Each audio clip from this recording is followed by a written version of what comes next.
안녕하세요. 경기도 언저리에 살고 있는 30대입니다. 본론부터 말씀드리는 게 나을 것 같아 빨리 제 이야기를 해볼까 합니다. 친하지 않은 친구가 만나자고 사정사정하여 만났더니 본인의 남자친구라며 소개를 시켜주더라고요. 친구에게도 관심이 전혀 없던 터라 그냥 그렇구나 하고 친구들과 별 생각 없이 있었는데 친구는 저에게 쌓인 게 많았는지 그 자리에서 약을 올리기 시작했어요. 그 자리에서 저만 느꼈던 것이 아니라 친구들 또한 민망했는지 말도 은근슬쩍 돌리곤 했지만 끝끝내 저를 겨냥하는 친구였죠. 우리 민수 씨도 세무사에다가 엄청 집안도 좋은데 여자는 이런 남자 만나야 하는 거 아니겠니? 아무리 집이 잘 살면 뭐해? 남자를 잘 만나야 여자 팔자가 피는 거지. 미네 넌 집이 잘 살면 뭐하니? 남자친구 하나 없는 걸. 솔직히 네가 어떤 남자 만날지 모르겠지만 왠지 너네 집 수준이면 대릴 사이 정도 얻어야 하나? 처가에 말뚝 박는 그런 꼴통 같은 남자들 말이야. 너 무슨 말이 그래? 꼴통 같은 남자라니. 그리고 네 남자친구 소개받는 자리에서 내 얘기는 왜 꺼내는지 의문이다. 나 시집 잘 간다고 광고하려는 거야. 몰랐어? 애들이 우리 친구들 중에 널 제일 부러워하길래 날 부러워하라고 부른 자리거든. 난 남자 잘 만나서 이렇게 세무사 3으로 들어가는데 넌 없는 남자 만나서 너희 집 자산으로 먹여 살릴 것 같아서. 뭐 악담이야? 그리고 돈이 뭐가 그렇게 중요하다고 돈돈거리는지. 네가 날 친구로 생각했는지가 의문이네. 아, 친구? 친구도 끼리끼리인 거지. 난 너 옛날부터 싫었어. 뭐든 완벽한 척. 근데 이제 내가 너보다 잘나질 거야.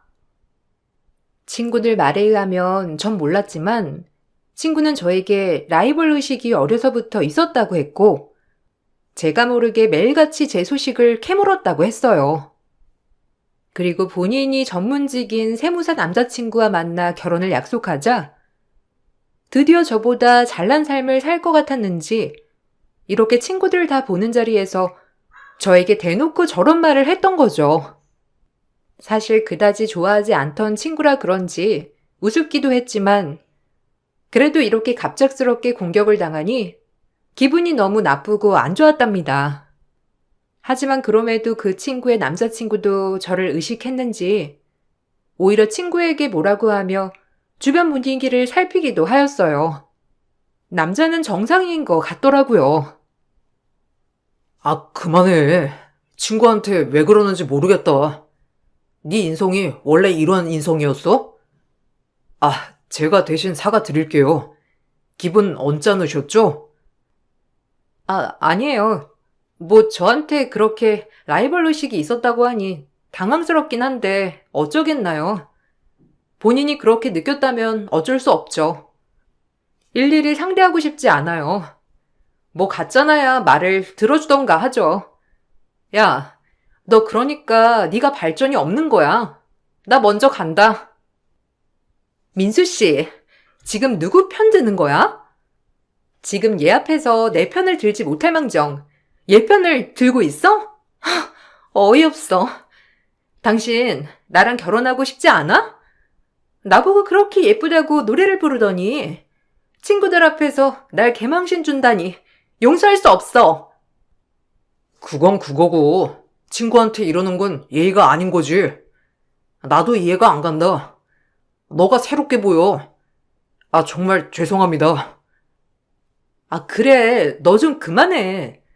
결혼한다고 친구들 다 불러 놓아놓고 한 사람만 겨냥해서는 이건 내가 봐도 좀 그렇다. 그래, 여기는 다 내 편이 없다 이거지? 민수 씨, 당장 내 편 안 들어? 나랑 결혼할 건데 어떻게 제 편을 드냐고.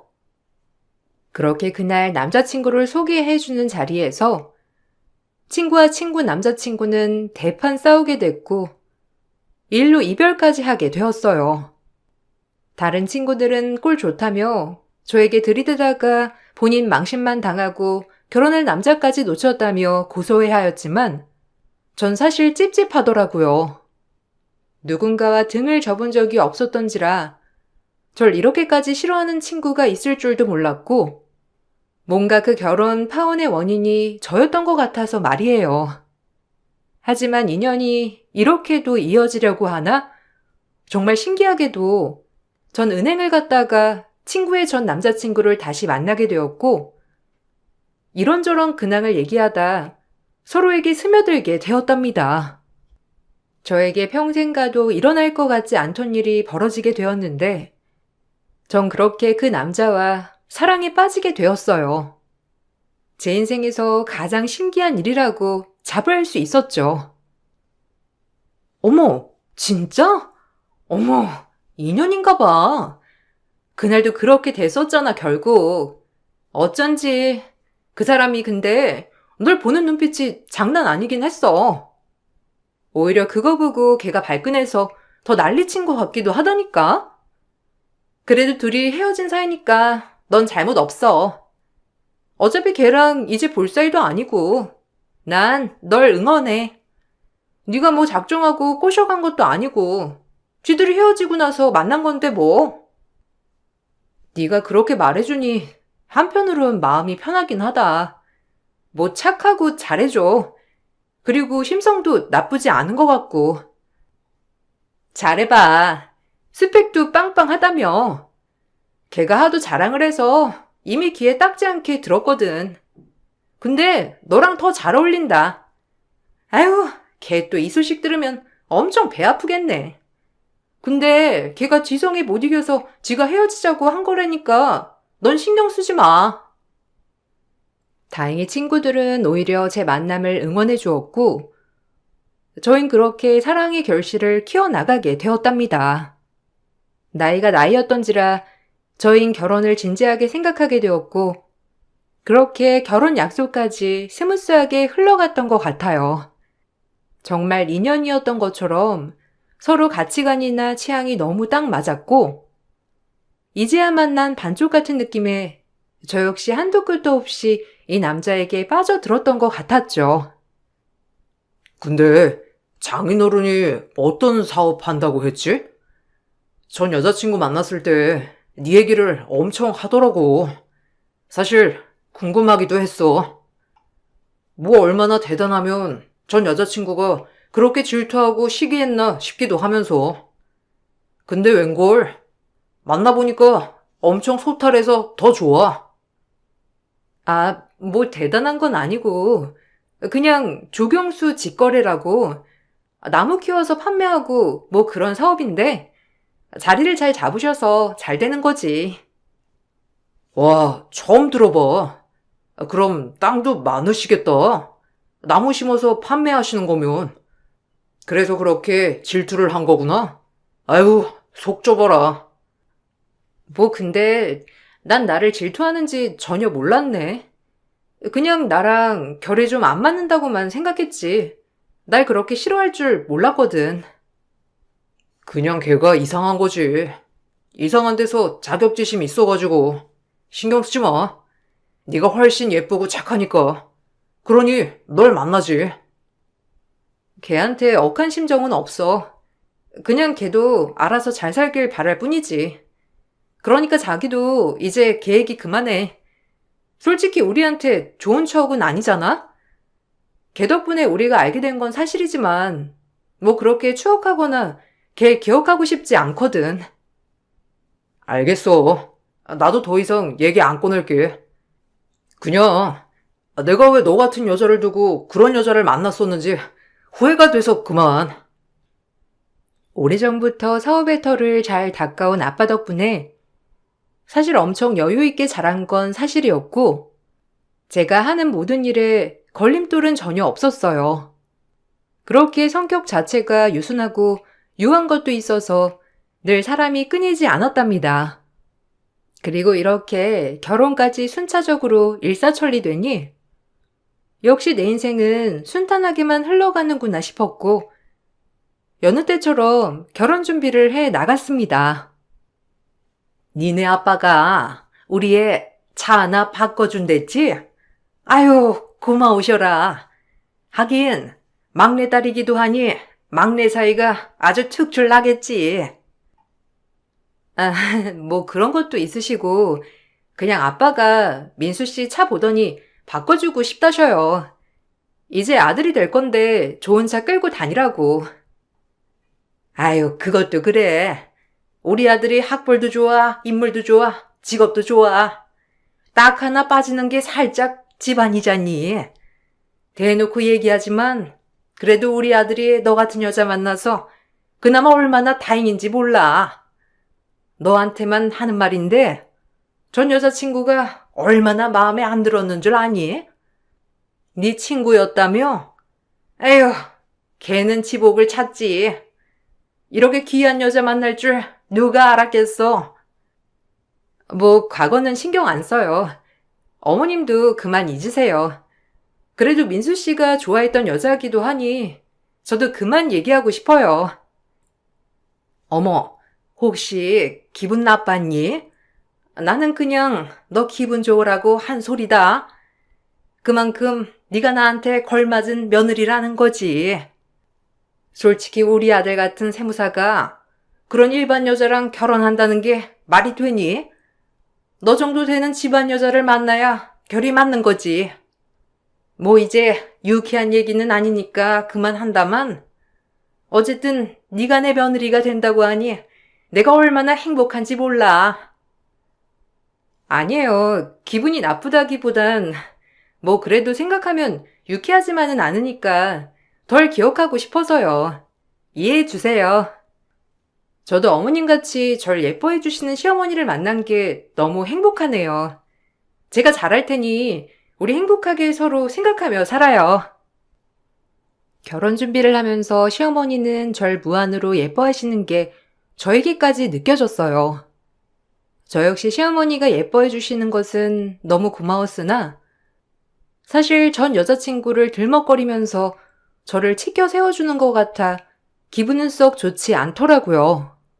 그럼에도 제 시댁이 될 거니 그런 거 신경 쓰지 말고 잘하자라고만 생각을 했고 그렇게 결혼이 코앞에 다가오게 되었답니다. 하지만 찬란한 제 인생이 펼쳐질 것 같던 시기였는데 갑작스러운 아빠의 부도 소식이 들려오게 되었고 그야말로 집은 난리도 이런 난리통이 아니었어요. 일단 우리끼리 잘 헤쳐나가 봐야지. 아빠, 너무 걱정 마요. 우리도 모아놓은 돈은 있고 아파트들도 처분하면 되니까 너무 걱정 마. 아휴, 미안하다. 면목 없어. 평생 행복하게 해줄 거라고 그렇게 다짐했는데 내가 능력이 부족해서 일어난 일이야. 미안해. 그런 말은 무슨?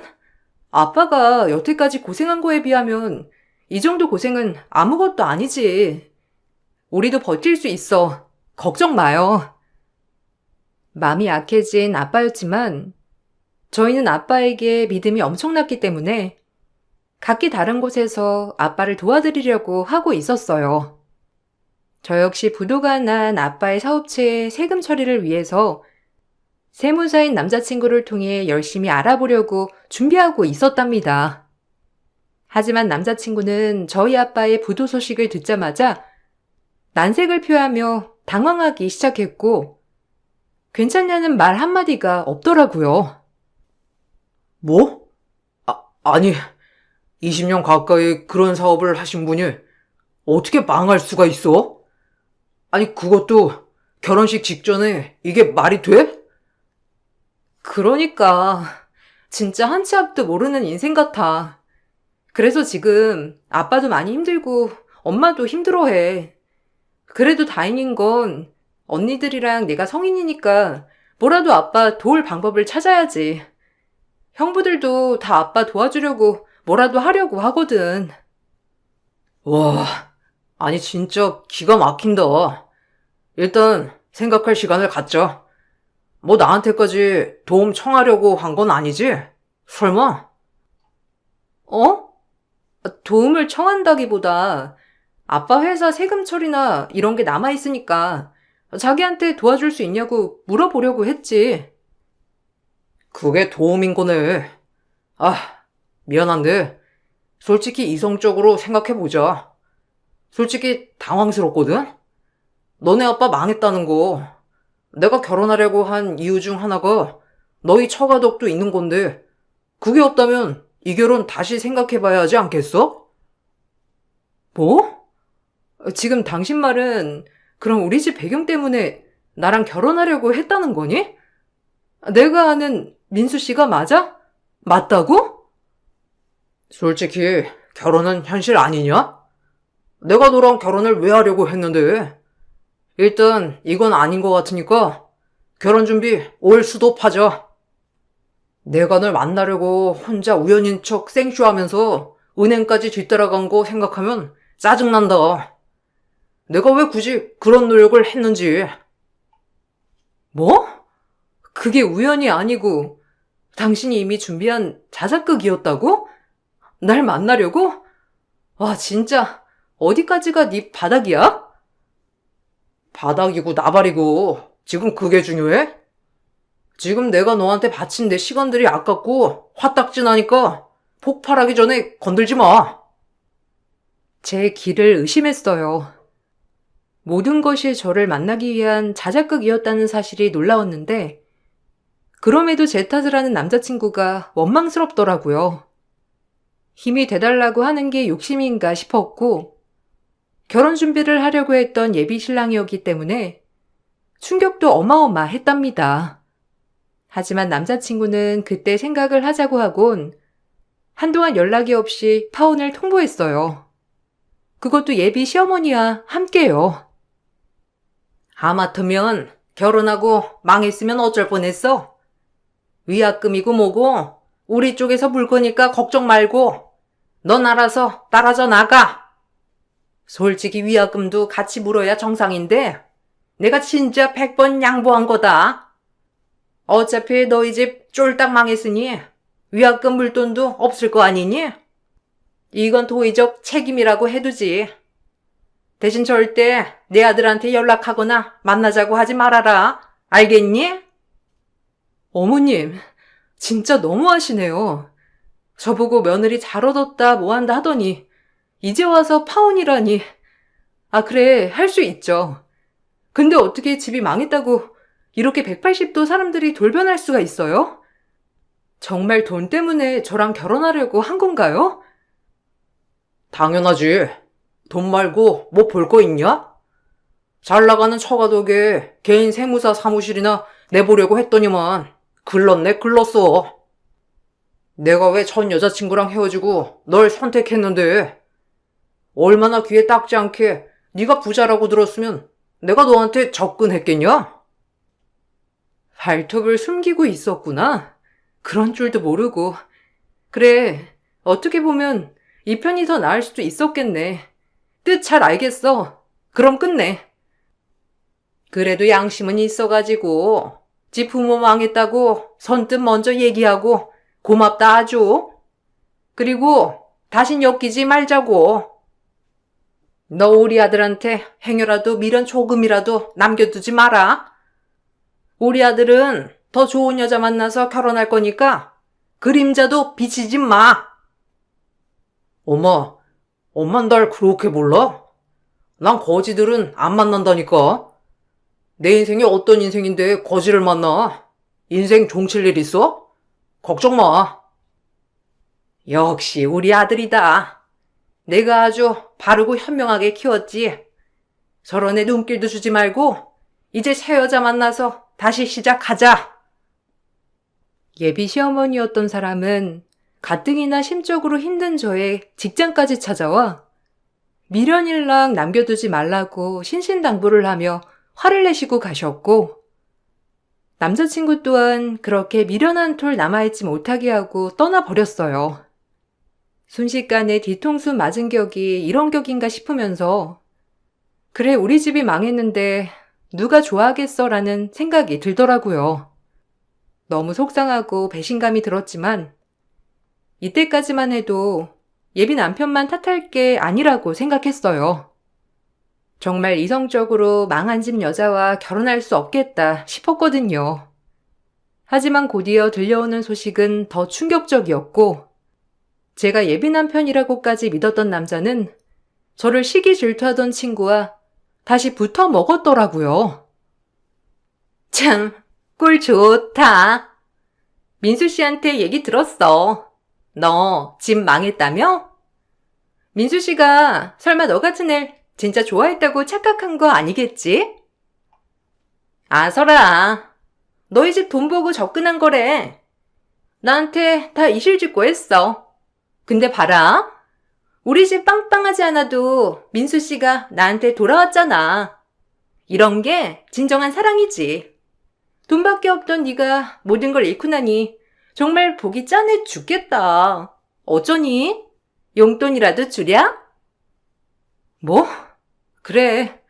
네 인성 여기까지였지. 그 인간 분리수거 잘해가서 고마워. 그래도 믿었는데 이렇게 또 뒤통수를 치네. 둘 사랑 천년만년 행복하길 바랄게. 그리고 전해줄래? 언젠간 너도 큰 뒤통수 맞을 거라고 말이야. 다신 보지 말자, 우리. 애써 친구에게 아무렇지 않은 척했지만 눈물이 줄줄 흐르더라고요. 바보같이 사랑이라고 착각했던 제 자신이 한심했고, 이런 남자를 믿고 결혼을 하려 했다는 제 자신을 용서할 수가 없었어요. 그럼에도 버텨낸 건 저를 사랑해주고 지지해주는 가족들이 있었기 때문에 파혼의 아픔도 이겨낼 수 있었답니다. 그리고 이렇게 마냥 슬퍼만 할 수 없다고 생각해 언니들과 형부들 그리고 아빠와 함께 어떻게든 이 기회를 회생시켜야겠다는 생각밖에 들지 않았고 밤낮으로 뛰어다니며 노력했어요. 그리고 정확히 2년 후 저희는 한강 크루즈에서 모두 모여 가족 만찬을 즐길 수 있었고 그렇게 하하호호하고 있던 날이었답니다. 아니, 집 망하지 않았냐? 내가 알아보니까 손해가 어마어마했더니만 거지 깽깽이들이 아주 놀고들 자빠졌네. 뭐? 네 면상 다신 보고 싶지 않았는데 너 따위가 한강 크루즈를 어떻게 탔니?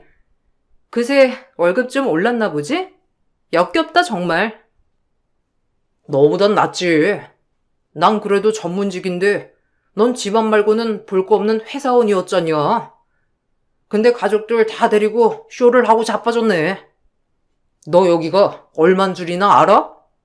이런 데는 너처럼 망한 집 딸 자식이 다닐 땐 아니라고. 뭐 내 여자친구한테 내 통수 조심하라고 했다며? 제 앞에 와서 깐족거리는 전 남자친구였고 그것을 보고 옆에 있던 보디가드가 우리를 에워싸며 행동하자 남자친구는 이건 뭔가 싶은 표정을 짓더라고요. 그리고 제가 입을 열었고 숨겨온 우리 가족 정체에 남자친구는 다리에 힘이 풀려 그 자리에서 쓰러지고 말았어요. 그리고 그 전에 했던 행동들이 후회가 되는지 저에게 얘기 좀 하자고 말을 하더라고요. 뒤통수 조심하라고 했지. 우리 집 재개했거든. 어쩌냐? 부자 여자친구 놓쳐서? 우리 아빠가 이대로 이렇게 주저앉을 줄 알았니? 너 몰랐나 본데 부자는 망해도 3대가 먹고 살아. 알아? 부도 났다고 하자마자 난색팔색을 하더니만 이제 좀 어때? 거짓말 마. 내가 알아보기론 완전 부도 쪽박이던데. 내가 그것도 안 알아보고 너한테 헤어지자고 했겠냐? 말이 되냐고. 우리 아빠는 너처럼 인생을 야비하게 살지 않아서 주변에 도와주시는 분들이 참 많았어. 덕분에 재기에 성공할 수 있었지. 아, 그리고 나도 너 같은 쓰레기를 걸러내서 얼마나 좋은 기회였는지 모르고 말이야. 나 역시 배운 게 많아서 잘된 일이었지. 조경수 직거래를 하는 아빠는 나무들을 키워서 여러 단체나 봉사에 나무를 기증하고 심어주는 역할도 많이 하셨는데 그때 아빠에게 늘 고마움을 표하던 높은 분이 한 분 있었답니다. 아빠가 모든 걸 잃고 땅까지 다 내놓고 팔려고 했을 때 그분이 아빠에게 의미심장한 말을 하였어요. 그 말은 일단 땅을 팔지 말고 놔두라는 것이었답니다. 그땐 와닿지가 않았지만 모든 걸 팔고 빚을 정리하려고 하는 아빠를 어찌나 말리시던지 사실 저 역시도 이상한 게 한두 가지가 아니라고 생각은 했었어요. 그래도 거기 땅은 놔둬보세요. 혹시 압니까? 일단 선생님이 이렇게 무너지면 안 된다는 걸 전 잘 알고 있어요. 아휴, 지금 근데 제가 이런 거 저런 거 가릴 처지가 아니라서요. 이런 거라도 다 팔고 빨리 정리를 해야 그나마 남아있던 빚이라도 청산하지. 지금 우리 딸들한테 제가 피해를 끼칠까봐 얼마나 걱정인데요.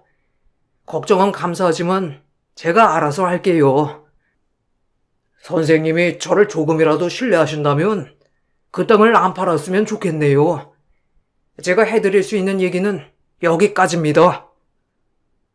아빠는 그 어려운 와중에도 속는 셈 치고 땅 하나를 놔뒀었고 알고 보니 그 땅은 머지않아 택지 개발 사업지구로 선정이 되었어요. 그리고 아빠는 막대한 보상금을 받아 땅을 팔 수 있었답니다. 그냥 빚을 청산하려고 빨리 땅을 내다 팔았다면 그 돈을 절대로 그렇게 보상받지 못했을 거예요. 정말 차이가 많았거든요. 그리고 아빠는 그분에게 고마움을 표시하려고 했으나 그분은 본인은 한 게 없다며 한사코 거절을 하였어요. 아빠가 어려운 사람들을 도와서 언제나 베풀었던 걸 보시고 돌려받으신 거라며 절대적으로 본인은 아무것도 한 게 없다고 계속해서 모든 고마움을 거절하였답니다. 정말 참된 분이신 것 같았죠. 그 땅이 글쎄 그렇게 보상을 해주더라. 뭐 빚도 청산하고 아빠가 하는 사업 다시 재가동했어. 그리고 그때보다도 더 부를 축적하고 살고 있지. 어쩌냐? 아 맞다. 너 걔랑 결혼했다며? 아직도 남의 밑에서 세금 처리해주는 일 하고 있니? 그래, 같이 끼리끼리 만났으니 뭐 열심히 일하면서 살아야지. 어쩌겠어. 안 그래? 덕분에 난 너 같은 쓰레기 분리수거하고 잘 됐지. 아니, 어떻게 그런 일이? 나 이혼할 거야. 사실 그때 말 못했는데 그 여자가 너랑 헤어지고 힘든 날 위로해줘서 내가 넘어갔던 거거든. 그러니까 너무 그렇게 안 좋게 생각 마. 너 만나서 사과도 하고 싶고 이런저런 얘기도 하고 싶었는데 우리 얘기 좀 할까? 혹시 얘기할 시간 돼? 그때 내가 너무 모질었지? 아버님한테도 사과드리고 싶고 등등 할 이야기가 많아. 어디서 시건방지게 내 딸한테 죽은데? 내가 안 보이나? 당장 내 눈앞에서 사라져. 안 그러면 물고기밥이 되게 해줄 거야. 아빠, 진정해요. 뭐 저런 인간을 상대하나요? 전 오히려 이런 모습을 보여주게 돼서 진짜 기쁜데요? 너랑 나랑 급이 이렇게 다르다는 걸 보여주니 얼마나 뿌듯한지. 네 와이프 저기서 걸어오네. 오늘 뭐 크루즈 데이트 하러 왔니? 사람 참 끼리끼리라더니 어떻게 이런 애를 내가 사이로 맞이하려고 했는지 진짜 이모가 닥 쳐질 뿐이다. 아빠의 말에 놀란 전 남자친구는 쏜살같이 크루즈를 빠져나갔고 뒤이어 크루즈에 올라탄 전 남자친구의 아내이자 절 시기 질투한 친구를 마주하게 되었죠. 친구는 이미 다른 친구들에게 제 소식을 들었던 터라 그런지 절 보고 그렇게 놀란 얼굴은 보이지 않았지만 얼굴에서 많은 분노를 느낄 수 있었답니다. 전 그 친구를 보고 그대로 있을 수가 없더라고요. 오랜만이다. 어쩜 그대로네. 구질구질한 옷차림하며 머리 스타일링. 이래놓고 네가 날 시기했다는 게 화가 나. 어디 급이 맞아야 시기 질투도 하는 거지. 감히 너 따위가 날 시기해? 얘긴 들었지? 부자는 망해도 3대가 먹고 산다는 게 진짜였나 봐. 용돈은 내가 너한테 줘야 할 것 같은데 안 그러니? 옷 좀 사 입어. 단추가 너덜너덜하다 얘. 남편이 안 사줘? 네가 날 멸시해? 그래, 얘긴 들었는데 뭐 어차피 그래도 넌 내 남편이 버린 여자잖아. 그런데도 당당한 척하네? 미안한데 내가 너한테 분리수거한 거라고 몇 번이나 말하니? 지금도 네 남편 나한테 미안하다고 어찌나 사과하던지. 글쎄, 네가 꼬셔서 결혼한 거래. 자기가 나랑 이별하고 나서 힘들었을 때 말이야. 둘이 얘기 좀 해야 하지 않겠니? 부부가 괜히 부부겠니? 근데 너네 사이를 보니까 뭐 결혼 별거 없다 얘. 부부 사이의 비밀도 많은 것 같고. 어쨌든 쓰레기들끼리 잘 살아봐. 너 나 무시하지 마. 나 세무사 와이프고 넌 그래봤자 노처녀 될 사람이니까.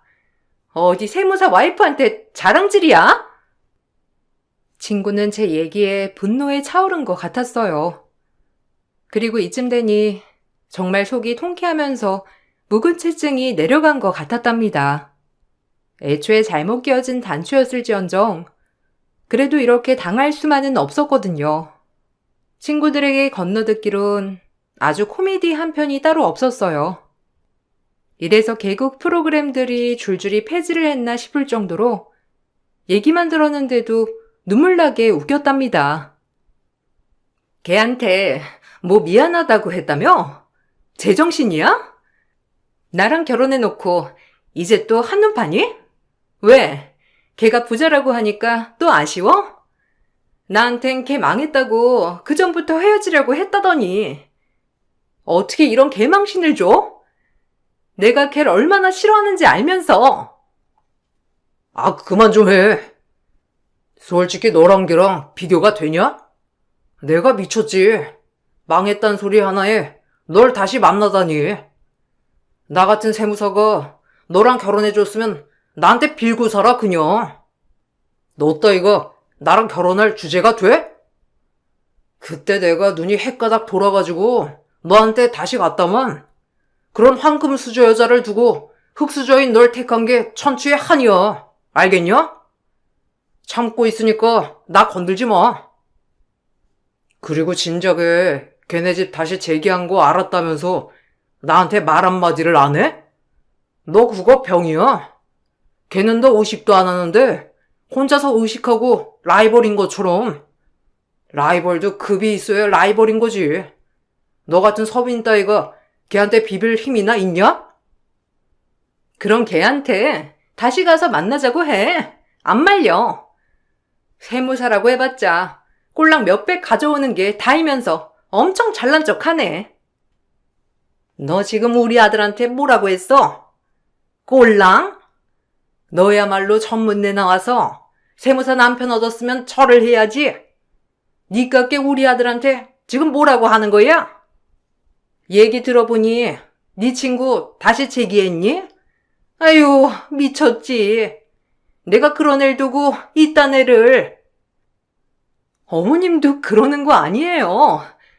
그래도 저 어머님 눈에 들려고 이것저것 다 비위 맞추고 살고 있는데 어쩜 그러세요? 너 따위가 비위 맞춰야지. 안 맞추면 어쩔 건데. 평범한 게 세무사 와이프 됐으면 절을 해야 돼, 아침마다. 우리 아들이 너 같은 애 만난다고 했을 때부터 내가 말렸어야 했는데 그때 나도 뭐에 씌었는지 널 허락한 게 내 죄다. 제 존재 자체로 속물근성을 가지고 있는 인간들은 싸우고 난리가 났다고 합니다. 그렇게 서로 못 잡아먹었던 인간들이 잘 살 리 없었고 제 힘으로 아무것도 하지 않아도 제 존재 자체가 위협이 되었던 그 친구는 결국 이혼을 택했다고 했어요. 하지만 이혼을 하고도 분이 안 풀렸는지 본인 남편이 어떤 인간인 줄 아냐면서 남편의 세무사 사무실에 남편에 대한 정보들을 일일이 전단지로 만들어 뿌려댔고 법인 회사를 다니던 남편은 결국 회사에서도 얼굴을 들지 못하는 지경까지 이르렀답니다. 서로 물어뜯지 못해 안달이 난 부부였고 세상에서 제일 잘 어울리는 인구 한 쌍 같더라고요. 누가 그런 인간들을 만나주겠나 싶은 것이 서로 절대 놔주지 않고 잘 살았으면 좋겠다 싶었어요. 아무래도 다른 피해자들을 위해 서로 같이 있는 게 나을 것 같았거든요. 어머머머, 와이프 두고 엄청 저울질 했나봐, 애초부터.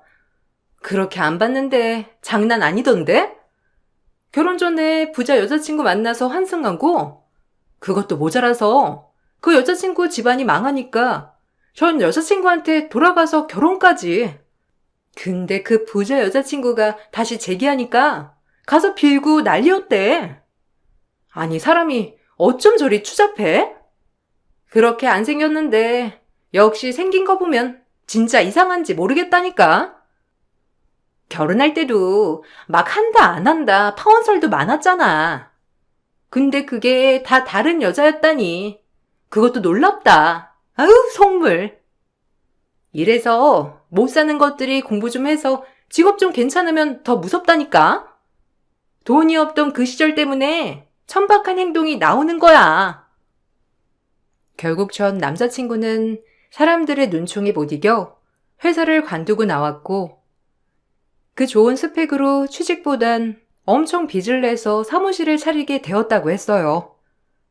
하지만 워낙에 속물적인 인간이라 역시나 돈 있는 손님들만 상대하다가 된통 잘못 걸려 사무실도 문 닫을 위기에 처했다고 했답니다. 크루즈에서 만난 것 하나로 이렇게 여러 명이 망가지는 걸 봤는데 본인들이 자초한 삶이라고 생각해요. 그리고 제가 아무런 행동을 하지 않아도 본인들의 천성을 못 이겨 서로 물어뜯다가 파국을 맞이한 것 같아 우스웠죠. 야, 진짜 대박이다 아주. 네가 잘나서 그래. 혼자서 라이벌의식 어쩌고 하더니 너 의식해서 이혼녀 되고 인생 종친 거지. 아니 어떻게 너랑 비교도 안 되는 애가 너한테 그런 감정을 가졌는지가 의심스럽다. 그래도 네가 그런 애들이랑 안 어울려서 진짜 다행이야. 끼리끼리라고. 걔 전 남편도 뭐 걔랑 똑같은 인간이었던 거지. 너 부자인 거 보고 바로 너한테 환승한 거면. 그러게 진짜 소름 돋아. 한동안 내가 결혼을 염두에 두고 그 남자를 만났던 사실이 진짜 제정신이 아닌 것 같을 정도라니까. 전 지금은 좋은 남자친구를 만나 내년 봄 결혼을 앞두고 있답니다. 어려서부터 친구였고 제가 어려운 시기에 옆에서 힘이 되어줬던 친구예요.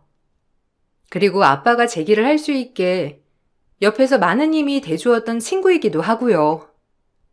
지금은 저와 예비 남편이 아빠의 사업을 물려받으려고 열심히 배우고 있는 단계인데 이제야 제 짝을 만난 것 같아 행복하답니다.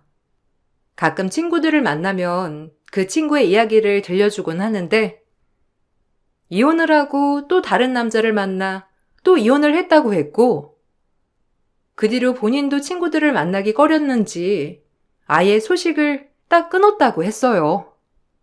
그러고 나니 들려오는 소식이 없어 오히려 제 마음도 편해지더라고요.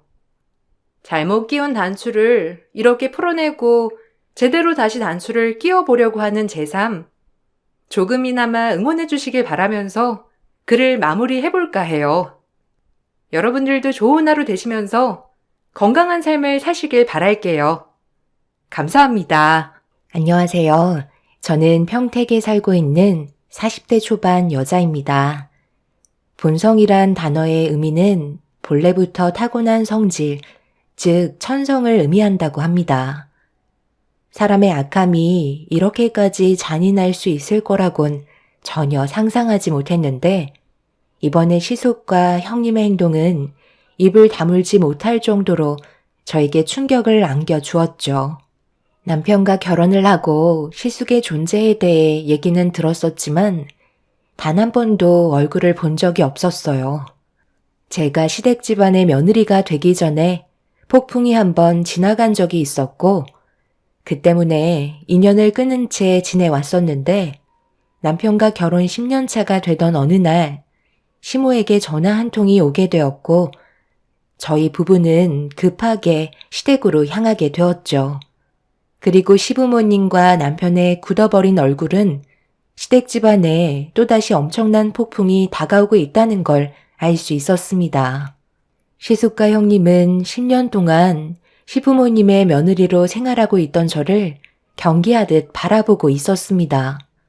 그리고 모두가 아무 말 하지 않고 침묵만 지키고 있던 도중 시숙이 먼저 입을 열었고 심각한 대화가 시작되었죠.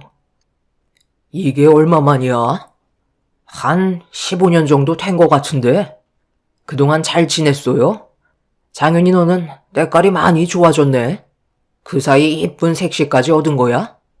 재수씨, 앞으로 얼굴 자주 볼 텐데 너무 굳어있는 거 아니에요? 인상 좀 펴요. 장윤이 네가 내 얘기 했구나? 너희들 여기가 어디라고 온 거야? 2번 다시 얼굴 안 보고 살기로 해놓고 왜 갑자기 나타난 건데? 꼴 보기 싫으니까 당장 나가라. 어머님, 저희 15년 만에 왔어요. 오랜 세월이 흐른 만큼 이제 잘 좀 지내보려고 찾아온 거라고요. 가족은 원래 싸우다가도 화해하고 그런 거죠. 갈 데 없어서 왔는데 내치실 건 아니죠? 이 사람도 어머님이랑 그렇게 되고 나서 하루도 편하게 살아갔던 적 없었다고요. 결국 사업이 실패했지만 그래도 그만큼 경험을 얻었으니 다음에는 무조건 성공할 수 있는 바탕을 만들었어요. 지금은 잠시 숨을 돌리기 위해 온 건데 무조건 내치려 하시는 건 너무하다고 생각해요. 그래서 지금 너희들을 받아달라는 거야? 그 난리를 쳐놓고 이제 와서 뭐가 바뀔 것 같은데? 우리가 받은 상처는 그때나 지금이나 조금의 변화도 없이 상처로 남아있는데 너는 벌써 아무렇지도 않은 거냐? 장현이는 아직까지도 고통에 시달린다고? 그러니까 좋게 얘기했을 때 입금해 주셨으면 그런 일도 없었잖아요. 큰아들이 사업 좀 한다는 게 그게 그렇게 마음에 안 들었어요? 15년 만에 나타난 시숙은 제가 남편과 결혼하기 전에 돈 문제로 집안 싸움이 꽤 크게 벌어졌던 적이 있었어요. 그때 시부모님이 가지고 계신 재산 일부를 시숙이 요구했지만 강하게 거절을 하시면서 원하는 대로 상황이 이어지지 않자 집안을 난장판으로 만들며 난리를 치고 말았습니다. 그런 생활이 반복이 되면서 경찰들도 몇 번이나 와선 중재를 시켜봤지만 그때뿐이었어요. 사업할 재산을 주지 않으면 자금을 줄 때까지 끝도 없이 행패를 부리며 집안의 위기를 가져오게 만들었죠. 그런 시간들이 반복이 되자 시부모님은 자식이라고 더는 경찰에 신고해서 중재받는 것도 내키지 않자 어쩔 수 없이 시부는 자금을 마련해 주셨습니다. 그리고 2번 다시 나타나지 않기로 약속을 하게 되었죠. 시숙은 시부의 조건에 수락을 했지만 그때 당시 남편은 시숙을 적극적으로 말리며 넘어간 재산을 돌려달라고 집 밖으로 나가지 못하게 몸싸움을 벌이고 있었어요. 결국 돈 때문에 남편은 2층에서 계단으로 떨어지게 되는 사고를 당하게 되었고 시숙은 손에 들어온 재산을 가지고 시댁에서 벗어나게 되었습니다. 그리고 남편은 평생 장애를 가지고 살아가야 될 정도로 발목에 큰 부상을 당하고 말았어요. 이런 안 좋은 상황 속에 시숙은 자기 동생이 걱정도 안 됐는지 15년 동안 연락 한 통 없었습니다. 그런데 갑자기 나타나선 사업이 망해서 오갈 데 없다며 다시 부모의 품으로 돌아온 시숙과 형님을 보고 있으니 앞날이 걱정돼서 또 다른 사고가 나는 건 아닌지 걱정이 되고 있었어요. 시숙은 과거에 안 좋았던 사고들에 대해 남편을 보며 진심의 사과를 하지 않길래 기분이 상한 저는 처음 본 시숙과 형님에게 불만을 터뜨리고 말았죠. 15년 만에 나타나서 하시는 말이 그것 말고는 없는 거예요? 일단 잘못을 하셨으면 용서부터 구하셔야 되는 게 우선 아닐까요? 동서, 우리 오늘 처음 얼굴 본 사이 아니야? 서로 조심해서 나쁠 거 없는데 벌써부터 이러면 뒷감당은 할 수 있겠어? 형수와 형이 잘못한 건 세월이 흘러도 바뀌지 않아요.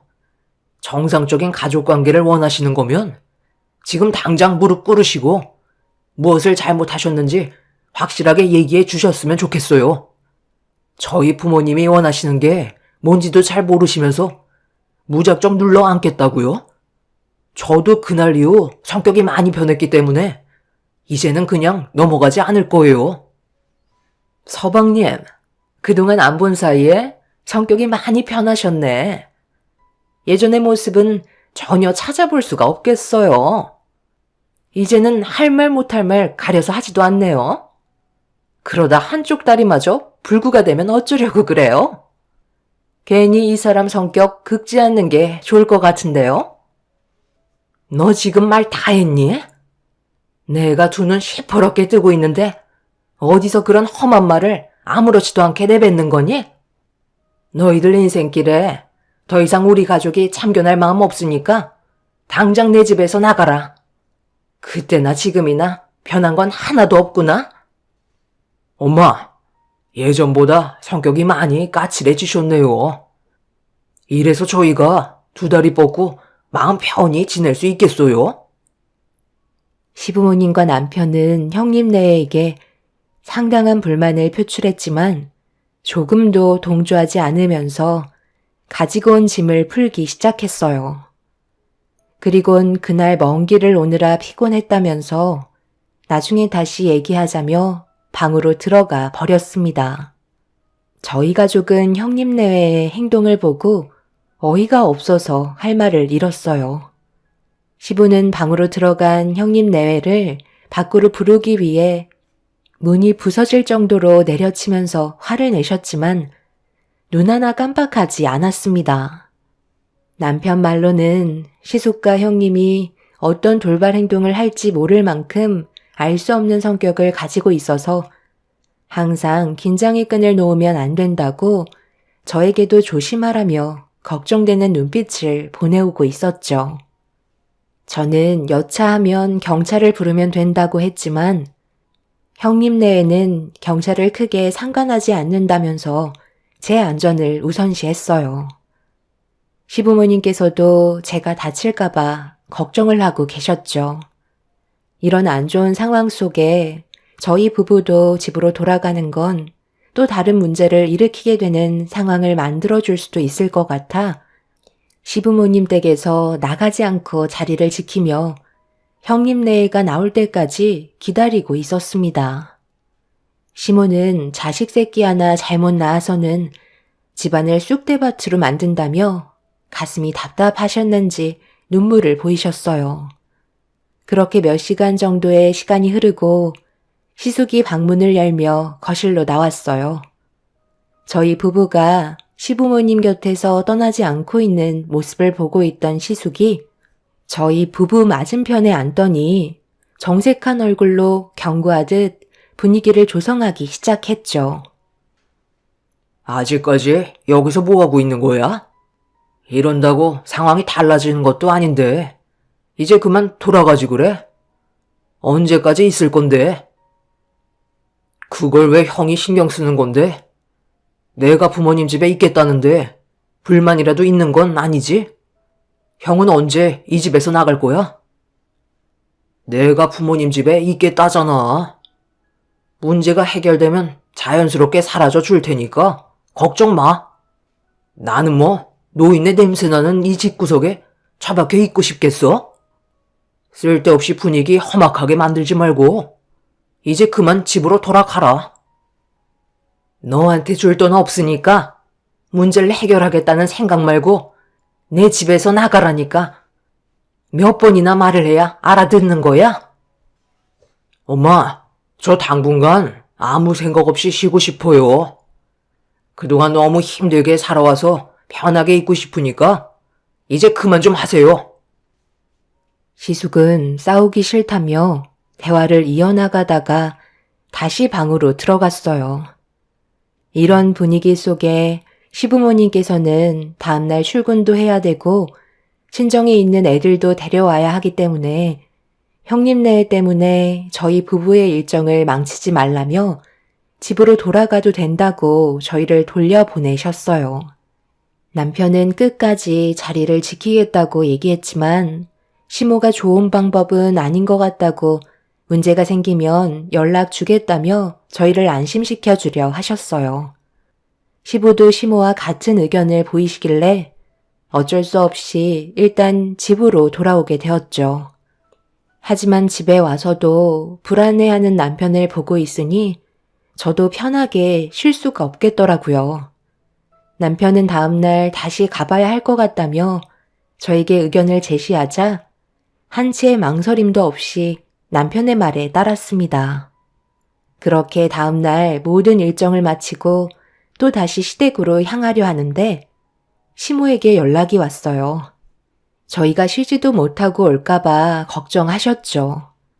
남편은 형님네가 어떤 식으로 행동을 하는지 여쭤보며 어떻게 돌아가고 있는지 상황을 파악하고 있었어요.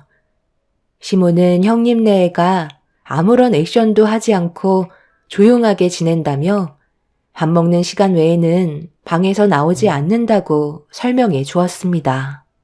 시모가 남편에게 계속해서 안심시키려고 이런저런 얘기를 꺼낸 뒤 나중에 정말 필요할 때 연락 주겠다며 저희 부부가 불필요하게 움직이는 걸 원하지 않으셨어요. 옆에서 시부 또한 시모와 같은 의견을 보이시길래 어쩔 수 없이 집에서 쉬게 되었죠. 그렇게 하루 이틀 시간이 흐르면서 큰일이 닥치지 않아 어느 정도 안심이 되기 시작했어요. 그러다 주말이 다가왔고 저희 부부는 형님네가 시댁에 온 지 일주일 만에 다시 얼굴을 마주하게 되었네요. 첫날보다 확실히 분위기는 많이 가라앉은 상태였어요. 형님은 아무 말 없이 묵묵히 주방에서 시모의 일을 도와주고 있었고 저도 시모를 도와 점심 식사 준비하는데 일손을 보탰습니다. 그렇게 모두가 또다시 모여 한자리에서 처음으로 식사를 하게 되었는데 조용하고 어색한 분위기는 음식이 입으로 들어가는지 코로 들어가는지 모를 만큼 상당히 껄끄럽기만 했어요. 주방에서 들리는 거라곤 숟가락과 젓가락이 움직이는 소리만 들려오고 있었습니다. 그렇게 서로가 아무 말 없이 식사를 하고 있는데 남편이 먼저 정적을 깨면서 형님네가 앞으로 어떤 계획을 가지고 있는지 물어보았고 시숙은 남편의 질문을 예상이라도 한 듯 바로 답변을 해주었어요. 그리고 저희 가족은 고민에 빠질 수밖에 없었죠. 아버지, 15년 동안 인연 끄는 자식이 무턱대고 찾아와서 아무런 계획 없이 신세만 지려고 찾아왔겠어요? 다들 어느 정도 진정이 됐으니까 하는 얘긴데 당분간은 푹 쉬고 싶어요. 재충전의 시간을 가진 뒤 계획했던 대로 다시 새로운 사업을 진행하려고요. 저번에도 설명드렸지만 그동안 운영했던 사업이 무너지게 되었거든요. 힘들게 달려왔던 만큼 일단 머릿속을 정리하고 싶은데 마땅한 곳도 없어서 아버지 집으로 찾아온 거예요. 오랫동안 머물 생각도 없으니까 이제 그만들 좀 얼굴 붉히세요. 저도 그때 당시 동생의 사고는 지금도 생각하면 괴로울 정도로 마음이 많이 안 좋아요. 이제 와서 하는 얘기지만 그때 너를 일부러 넘어뜨리려고 했던 건 아니야. 하지만 모두가 단 한 번도 내 편이 되어주지 않았다는 게 너무 서운해서 나도 모르게 그 감정이 동생에게 표출이 되었던 것 뿐이에요. 아버지 어머니, 저도 자식이잖아요. 제발 한 번은 받아주세요. 네가 그동안 나한테 가져간 돈이 얼마냐? 매번 이거 한다 저거 한다 해놓고 지원해주면 잠깐 하다가 결국 폐업하고 그런 일이 수도 없이 반복하면서 살아왔었는데 당연히 내 입장에선 끈기 없는 너의 모습을 보고 지원해주고 싶었겠어? 땅 파면 돈이 나오는 것도 아니고 계속되는 적자에 나도 포기를 하게 된 거라고. 당연히 자식을 끝까지 믿어주는 게 부모라지만 너는 하나를 시작해도 끝을 보는 게 아니라 중간에 이것저것 마음에 들지 않는다고 무책임한 행동을 보였잖아. 그러니 내 입장에서 얼마나 속 터지겠어? 그래서 지원해주지 않겠다고 했더니 결국 집안을 난장판으로 만든 것도 모자라 내 재산 가져가 놓고 하나밖에 없는 너 동생까지 다리를 저 지경으로 만들어 놨었잖아. 그런데 15년이 흘렀다고 아픔이 사라지는 것도 아닌데 한 번만 봐달라고? 용서를 구하려면 진작에 왔어야지. 상처의 골이 끝도 안 보일 정도로 깊어졌는데 이제 와서 우리가 좋은 반응을 한다는 게 더 이상하지 않니? 무슨 계획과 생각으로 내 집에 다시 왔는지 모르겠지만 더는 우리 집에 머물지 않았으면 좋겠다. 그게 내가 원하는 거고 우리 가족의 결정이다. 아무리 내 자식이라지만 이건 용서가 안 된다. 아버지, 어머니, 그리고 동생아, 내가 이렇게 무릎 꿇을게. 아무리 미워도 돌아서면 가족이라는 말이 있잖아. 우리도 좋은 관계를 유지할 수 있을 거야. 방법이 없진 않을 거라고.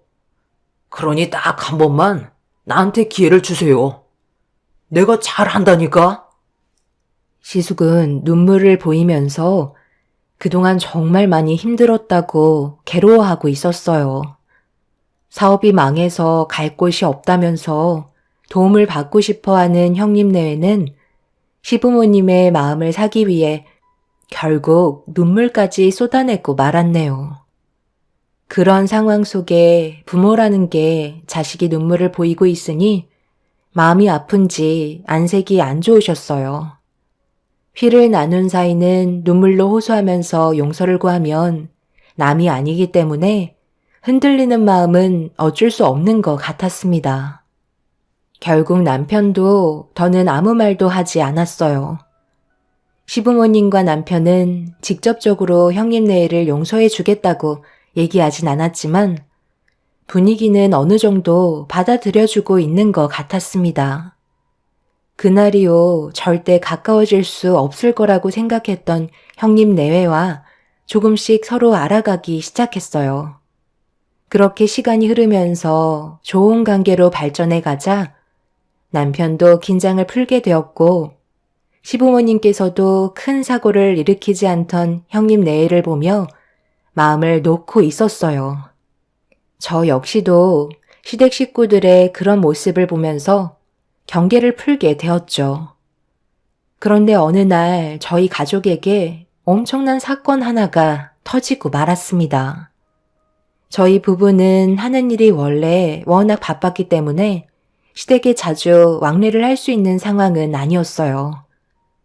그동안 무리해서 시댁에 갔었던 거였죠. 그런데 별 문제가 없으니 더는 그렇게 할 필요가 없다고 판단하게 되면서부터 시간적 여유가 있을 때를 제외하곤 시댁에 가지 않았었어요. 그런데 저희가 너무 긴장을 하지 않고 있었는지 어느 날 불시에 남편과 함께 시댁을 찾아가게 되었는데 저희를 마중 나온 형님과 시숙의 표정에서 당황한 모습이 무언가 불안감을 안겨주었죠. 아버님, 어머님은 어디 가셨어요? 그런데 보일러를 너무 세게 틀어놓으신 거 아니에요? 발바닥이 뜨거울 정도예요. 형, 이건 너무 낭비 아니야? 기름값 엄청 나오겠어. 형도 러닝만 입고 있는데도 땀이 흐르고 있잖아. 아, 우리가 좀 전에까지 밖에 있다 와서 몸이 춥다 보니 잠깐 틀어놓는다는 게 깜빡했지 뭐야. 그런데 말도 없이 어쩐 일이야?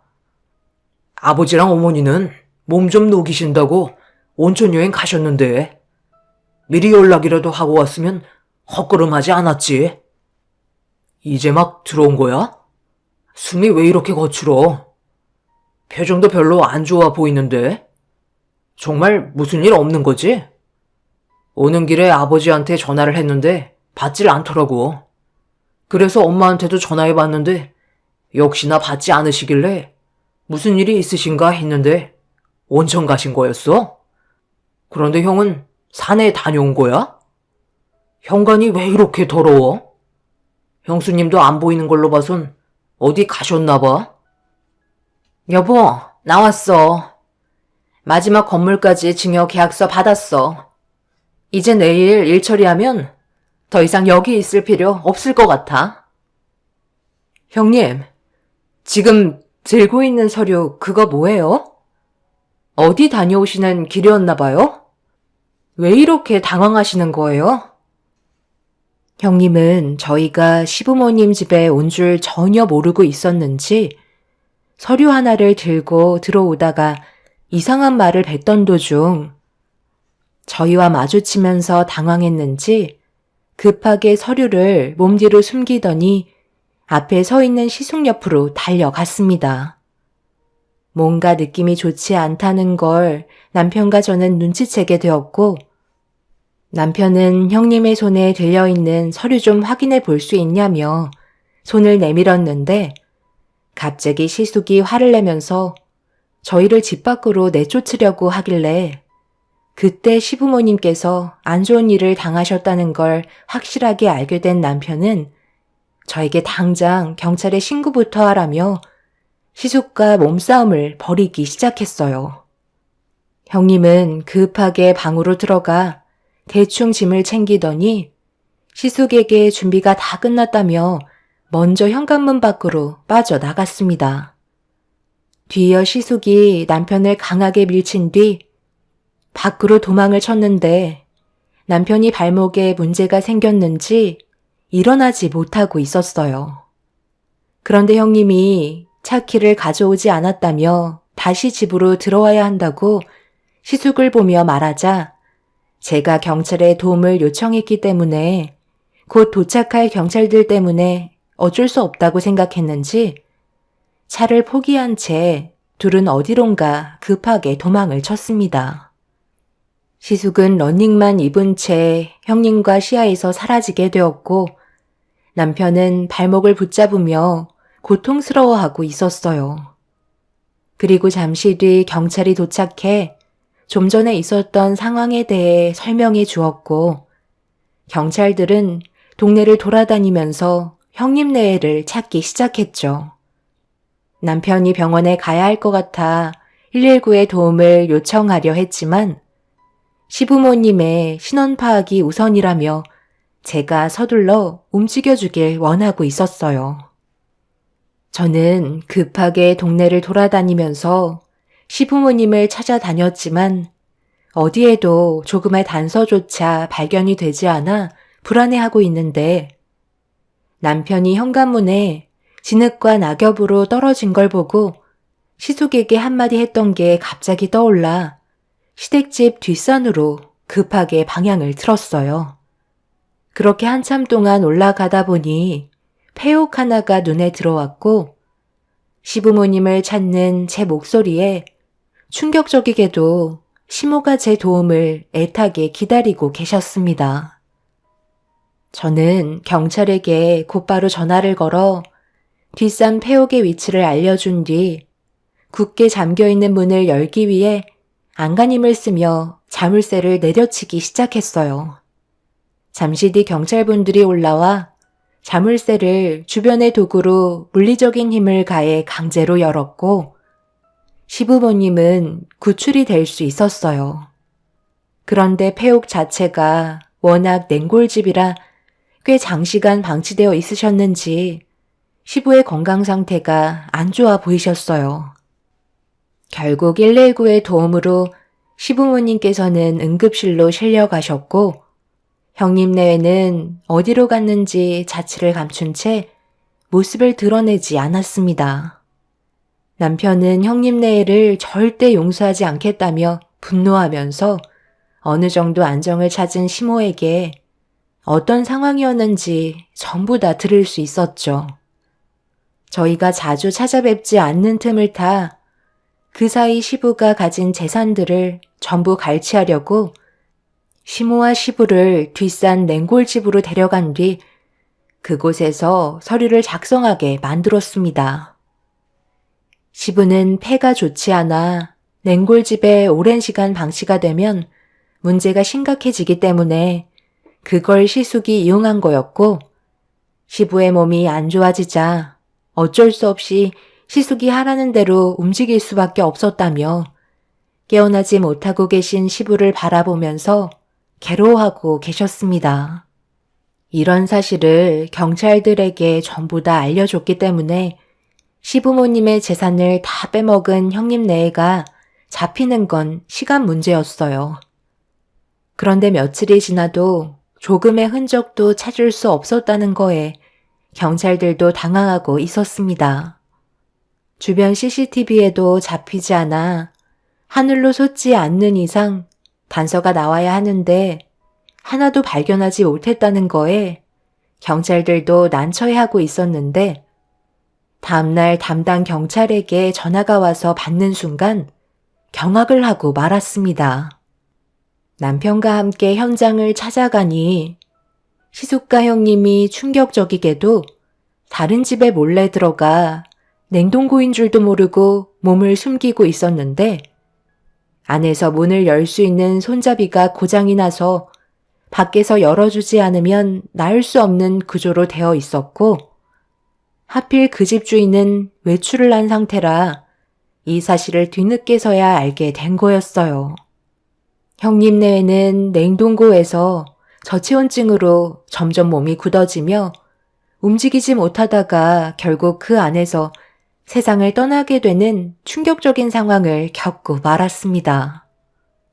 손에는 부동산 증여 서류를 꽉 쥐고 있는 형님의 모습은 정말 할 말을 잃게 만들었어요.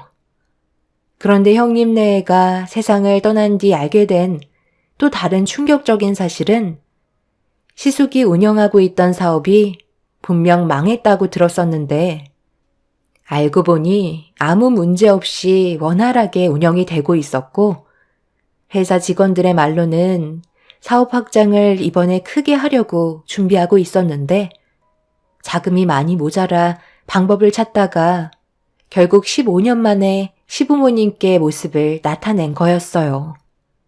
지나친 욕심이 결국 화를 불러일으키게 되는 충격적인 사건이었죠. 시부는 다행히 건강을 되찾으셨고 정상적인 생활이 가능해졌지만 마음이 많이 안 좋아 보였어요. 시부가 폐옥 냉골방에 갇히게 될 당시 시숙에게 한마디 하셨다네요. 노력 없이 결과물을 얻게 된다면 그에 따른 대가는 분명 따라온다고 얘기하셨지만 시숙은 시부의 말을 귀담아 듣지 않았네요. 결국 자신의 욕심을 채우려다가 돌이킬 수 없는 결과를 가져오게 되었죠. 형님네의 장례를 치르고 15년간 운영했던 회사는 앞으로 어떻게 해야 될지 고민을 하고 있는 중입니다. 세상을 떠난 형님네가 남기고 떠난 많은 재산은 저희 가족에게 오게 되었지만 불로소득이라 어려운 사람들을 위해 나라에 기부하기로 결정을 한 상태입니다. 형님네에는 냉동고에서 빠져나오지 못할 때 자신들의 잘못을 뉘우치고 있었을까요? 끝까지 손에 쥐고 있던 서류를 보면 눈을 감을 때까지 자신들이 무엇을 잘못했는지 모를 수도 있었겠다는 생각이 드네요. 참 안타깝기만 합니다. 그래도 두 사람 사이에 자식은 없어서 더 큰 불행은 펼쳐지지 않았네요. 앞으로 저희 가족의 삶에도 많은 변화가 찾아오겠지만 언제나 서로를 의지하고 더욱더 끈끈하게 지냈으면 하는 바람입니다.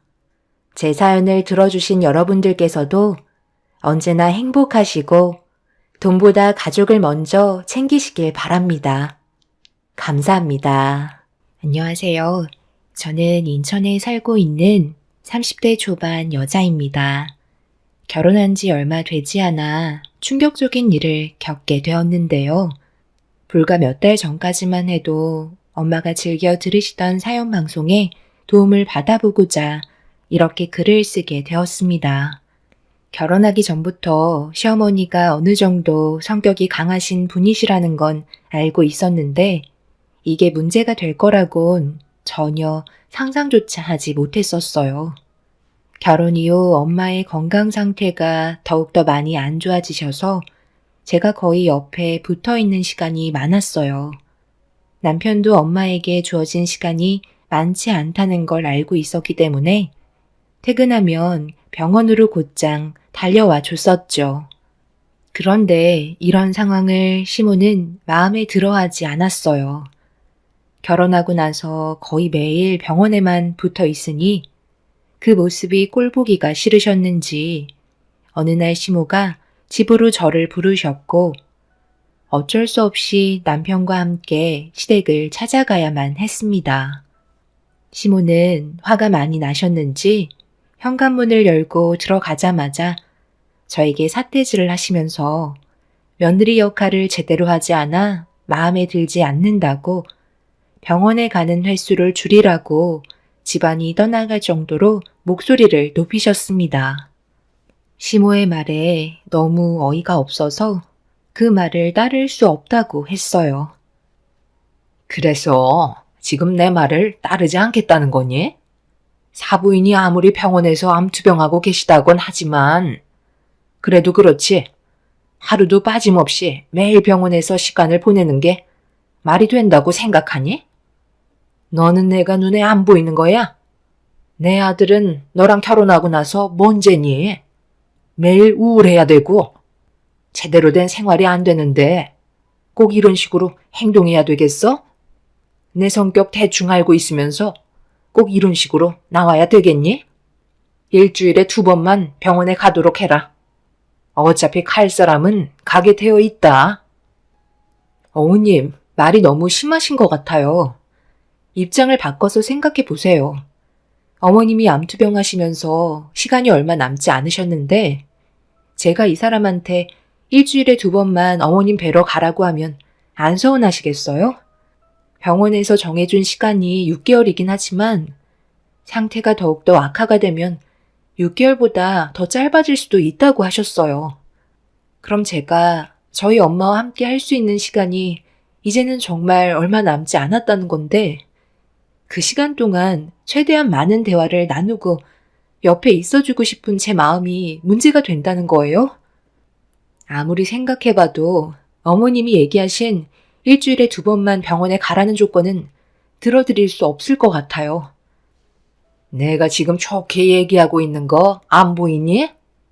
참는 만큼 너도 한 발 물러날 줄도 알아야지. 어디서 고개 치켜 세우고 말대꾸야? 엄마, 그만 좀 하세요. 이 사람이 하는 말 틀린 거 하나 없는데 꼭 그렇게 상처를 줘야만 되겠어요? 1년도 안 남은 시간이 지나면 앞으로 평생 장모님 얼굴 뵐 수 없을 텐데 지금의 시간이 얼마나 소중하겠어요. 여기서 이러고 있는 것도 아깝다고요. 엄마가 몸이 안 좋으셔서 누워 계시면 그런 말이 나올 수 있을 것 같아요? 제가 조금만 얼굴 안 비춰도 서운해 하실걸요? 남은 시간 동안 후회하지 않게 최대한 옆에 있어주라고 제가 얘기했어요. 그게 당연한 거고요. 더 할 말 없으시면 저희 그만 가볼게요. 시간 지나면 엄마가 이렇게까지 얘기하지 않으셔도 저희가 알아서 잘 챙겨 드릴 테니 너무 서운해하지 마세요. 곧 있으면 세상 떠나실 장모님과 비교하시는 건 너무 억지스럽지 않나요?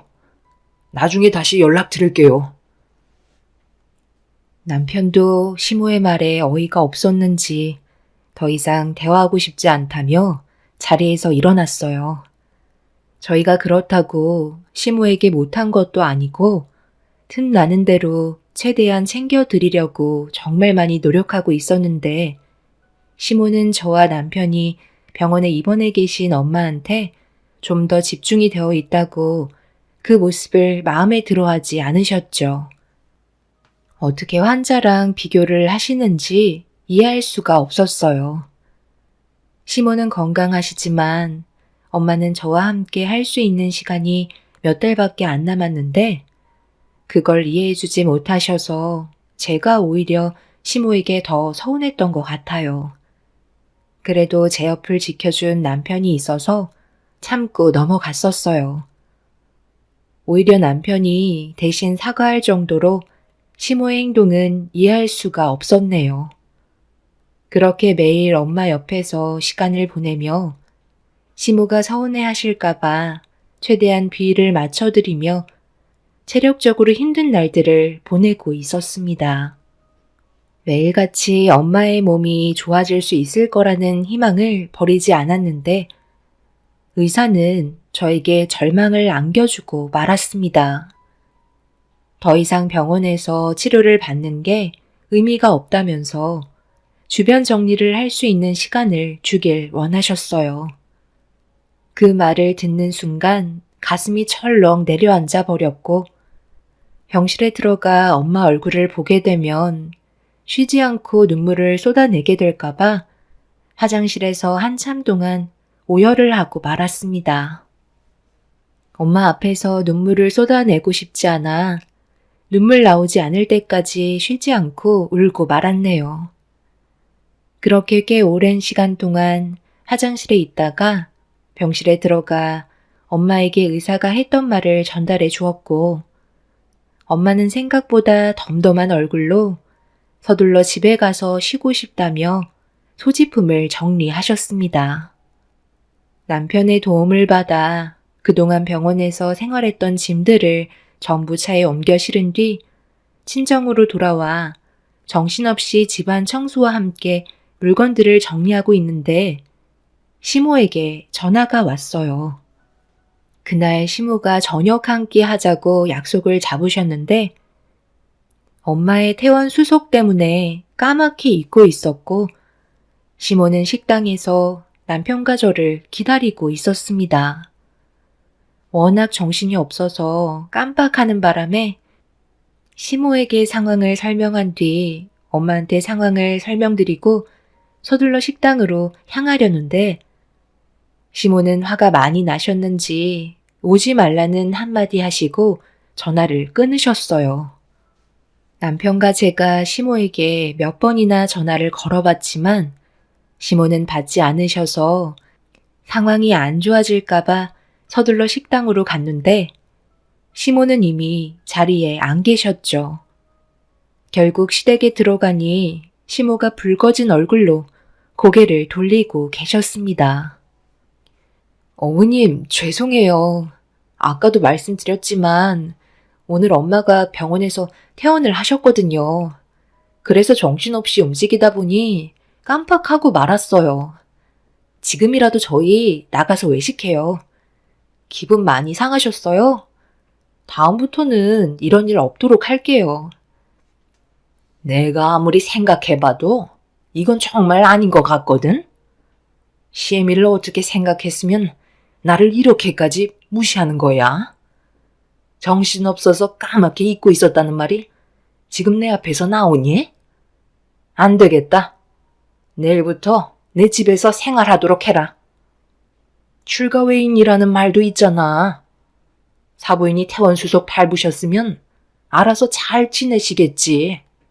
얼마 남지 않은 시간 푹 쉬다 가시라고 해라. 앞으로 친정에 발길도 들이지 마라. 너 표정이 왜 그러니? 내 말을 지금 무시하겠다는 거야? 분명 나는 얘기했다. 앞으로 내 집에서 생활하고 친정에는 발도 들이지 말거라. 지금 당장 머리채 잡고 싶은 거 꼭 참고 있는 거야. 엄마, 지금 뭐 하자는 거예요? 그게 말이 된다고 생각해요? 장모님이 왜 퇴원수속을 밟았는데요? 더 이상 항암 치료 받아봤자 의미가 없다고 그래서 집에서 쉬는 게 좋을 것 같다고 퇴원하신 거예요. 다른 때보다 지금부터가 장모님은 이 사람 손이 절실히 필요한 상태라고요. 제발 억지 좀 그만 부리세요. 보통 다른 사람들은 이런 상황들을 충분히 이해해 주시는데 엄마는 왜 이렇게 꽉 막히셨는지 모르겠네요. 이러다 저희가 엄마 얼굴 안 보겠다고 하면 기분 좋으세요? 저희 먼저 일어나 볼게요. 어차피 떠날 사람인데 아직까지 살 날 많은 나한테 뭐라고 하는 게 맞는 거니? 내가 오죽하면 이렇게까지 나오겠어? 함께 모여서 뭘 해도 너희들은 항상 사부인 생각밖에 안 하잖아. 나는 아주 찬밥 신세고. 아들, 네가 제일 나쁜 놈이야. 너희 아빠가 예전에 사고로 세상을 떠나고 나 혼자 외롭게 살아온 거 뻔히 알면서 이런 식으로 행동해? 내가 널 어떻게 키웠는데? 시모와 좋게 해결하려고 했지만 애초부터 저희 엄마를 마음에 들어하지 않았던 시모가 화를 내자 더 이상 참기 힘들었는지 결국 남편의 목소리가 높아지고 말았습니다. 그렇게 되니 시모는 저를 향한 분노가 머리끝까지 올라왔는지 막 나가기로 결정하신 듯 갑자기 어디론가 가시려고 짐을 챙기기 시작하셨어요. 예상하지 못한 돌발 행동은 시모가 친정집에 찾아가 엄마와 대화를 좀 해봐야겠다며 더 큰 일을 저지르려 하길래 남편이 막아서며 화를 냈지만 시모는 더 이상 아무 말도 들으려 하지 않았습니다. 결국 끝까지 말렸지만 시모는 저희 엄마의 얼굴을 보고 말았네요. 침대에서 힘겹게 일어나신 엄마는 최대한 밝은 얼굴로 시모를 맞아 주셨어요. 그렇게 모두가 한자리에 모이게 된 상태에서 심각한 대화가 시작되고 말았습니다. 사돈, 제가 여기까지 직접 찾아와야 되겠어요? 몸이 아무리 안 좋다고 해도 그렇지. 이건 아니지 않나요? 언제까지 배려를 해드려야 되는 건데요. 그래도 가시는 시간 얼마 남지 않았다고 해서 최대한 참고 넘어가려 했는데 애들을 얼마나 힘들게 부려먹었으면 나와 있던 약속을 까맣게 잊을 수가 있는 거죠? 병원에서 더 이상 치료가 힘들다고 했다면서요. 그럼 이제 그만 애들 좀 놔주시고 마음의 준비를 하시는 게 좋지 않겠어요? 사돈이 이런 식으로 행동하시고 세상 떠나시면 제가 며느리를 좋게 대할 수 있을 것 같아요. 앞으로 저희 집에서 살기로 했으니 사돈도 이제 제 아들과 며느리 보고 그만 오라고 했으면 좋겠네요. 언제까지 질질 끌며 명줄을 잡고 있을 건데요. 얼마 남지 않았다면서 생각보다 꽤 오랜 시간 버티고 계시잖아요. 저도 애들 앞에서 얼굴 붉히고 싶지 않으니까 이 자리에서 딱 얘기해 주세요. 정말 죄송합니다. 제가 몸이 성치 않아서 저 때문에 가정의 불화를 만들었네요. 제 딸이 많이 부족하지만 그래도 잘 좀 부탁드리겠습니다. 윤지 아빠가 곁을 일찍 떠나는 바람에 그동안 정말 외롭게 자라왔었어요. 그래서 더욱더 그런 것 같네요. 그렇게 따지면 저도 종국이 아빠가 일찍 떠나서 빈자리까지 채워주느라 얼마나 힘들게 살아왔었는데요. 그리고 그만큼 저도 제 아들한테 의지했던 부분들이 많은데 사돈 건강이 안 좋다는 말에 저에 대한 관심은 조금도 주지 않고 전부 다 사돈을 향해 쏟고 있으니 제가 속이 안 터지겠어요? 이렇게 살라고 그동안 힘들게 키운 것도 아닌데 언제 떠날지 모를 사돈 수발 들면서 곁에 머물러 있는 건 엄마인 제가 더는 두 눈 뜨고 볼 수 없을 것 같네요. 제가 이런 말 해서 기분 좋진 않겠지만 저도 사돈 때문에 마음의 상처 정말 많이 받았었어요. 여기까지만 하는 걸로 합시다. 앞으로 며느리는 저희 집에서 생활하는 걸로 할게요. 아들과 단둘이 살다가 빈 공간이 생기니 제 마음이 너무 공허하네요. 제 말 무슨 뜻인지 아시겠죠? 엄마 정말 이렇게까지 하셔야겠어요? 왜 끝을 안 좋게 만드시는 건데요? 그동안 살면서 오늘이 엄마한테 제일 큰 실망을 했어요. 남편은 생각 없이 막말을 뱉어대는 시모에게 실망을 많이 했는지 감정 조절을 하지 못하고 자리를 박차고 일어나 시모에게 화를 내고 말았습니다. 엄마도 상처를 많이 받으셨는지 고개만 떨군 채 힘겹게 버티고 계셨어요. 남편은 저희 엄마를 부축해드리면서 더 이상 시모의 말을 들을 필요도 없다며 침대에 눕혀 드렸습니다. 급격하게 스트레스를 받으셨는지 고통스러워 하시길래 서둘러 약을 드린 뒤 방문을 닫은 다음 이성을 잃어버린 저는 시모에게 당장 나가라고 소리를 질렀습니다. 남편은 시모를 일으켜 세운 뒤 강제로 밖으로 내쫓았어요. 집 밖에서도 저와 엄마한테 한참 동안 막말을 퍼부으신 뒤 집으로 돌아가셨고 겨우 상황을 정리할 수 있었죠. 시모가 다녀간 그날 이후 엄마의 건강 상태는 급격하게 안 좋아지셨고 결국 제 옆에서 오랜 시간 함께하지 못한 채 세상을 떠나시고 마셨습니다. 엄마의 마지막 순간을 보면서 그동안 못해드렸던 생각만 떠올라 하염없이 눈물을 흘리며 과거에 엄마한테 상처 줬던 행동들이 저를 너무 괴롭게 만들었어요. 옆에 있었을 때는 몰랐는데 제 곁을 떠나게 되시니 좋은 기억보다 제가 엄마한테 못난 행동만 보였던 모습만 떠올랐습니다. 엄마와 함께 할 수 있는 주어진 시간은 정해져 있었던 거였는데 왜 옆에 있었을 때는 알지 못했을까요? 100번, 1000번 후회하고 다시 돌아와 달라고 외쳐 불렀지만 엄마는 더 이상 저를 안아주지 않으셨네요. 그렇게 맨정신이 아닌 상태에서 엄마의 장례를 치르고 있는데 이 소식을 들은 시모가 늦은 저녁이 되어서야 장례식장에 모습을 나타냈어요. 저는 이미 정상이 아니었기 때문에 시모를 보자마자 엄마가 일찍 세상을 떠나신 게 전부 시모의 탓인 것 같아 그동안 참아왔던 감정을 터뜨리고 말았습니다.